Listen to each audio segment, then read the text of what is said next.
So tell me how we ended up here in your backyard, or how did you end up in your backyard, you know, as a farmer versus out in Viroqua or someplace? Right.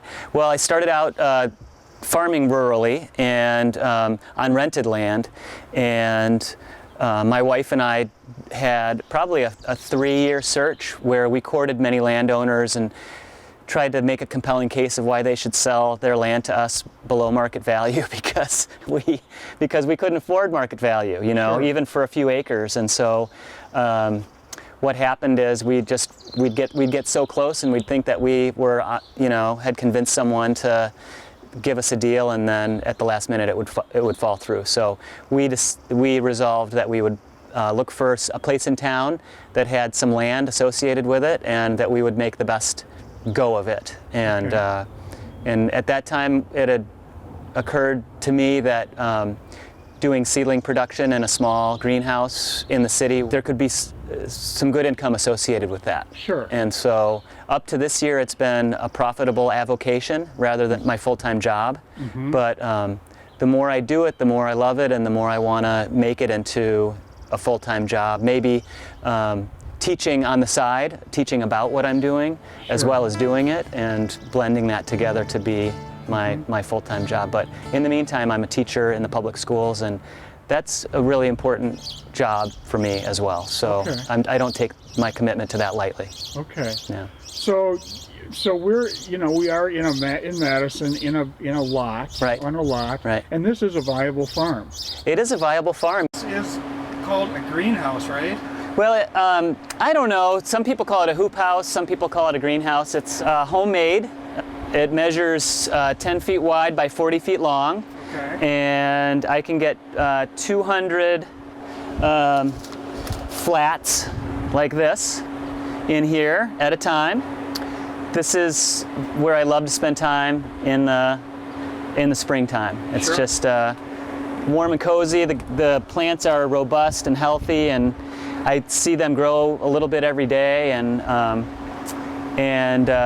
I think about these going to gardeners in Madison and beyond, and it makes me feel like I'm really providing a valuable service, getting healthy plants into people's gardens. Here's a grown-up tomato that this has been in here for about 5 or 6 weeks. Okay. And this is another stage of that same plant. So these guys were planted about 2 weeks ago. So they're up, and these guys are ready to go into bigger pots probably this week. And you'll be selling these at the market, is that correct? I will, yeah. As the big boys here in this size pot. So all the seedlings sell for $3.75 a piece, or 6 for $21. So if you buy a 6-pack, you save $1.50.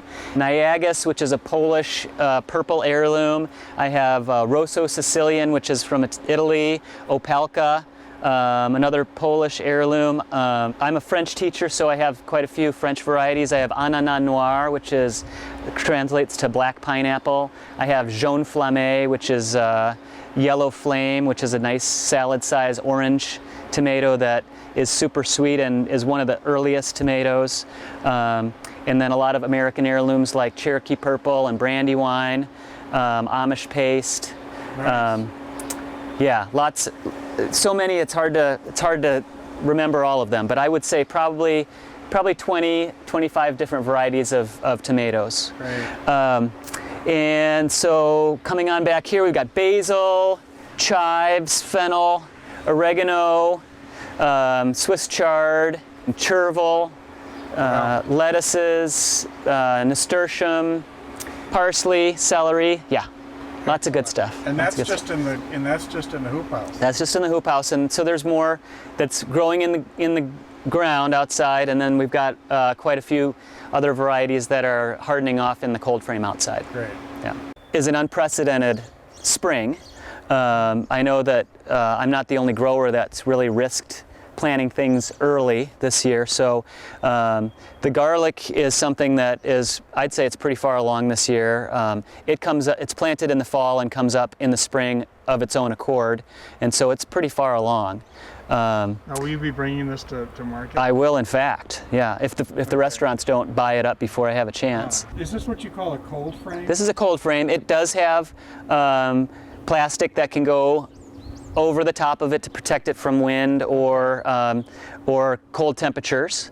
And I've got this heater inside. If it gets real cold, then I'll turn that on. And then I've got this fan, which is right up against a small hole in the greenhouse that draws greenhouse air out, and just keeps this not as warm as the greenhouse, but a little bit warmer than the ambient temperature at night. So they go from the greenhouse to the cold frame. To the cold frame. To the market. To the market. To my garden. To your garden, that's right.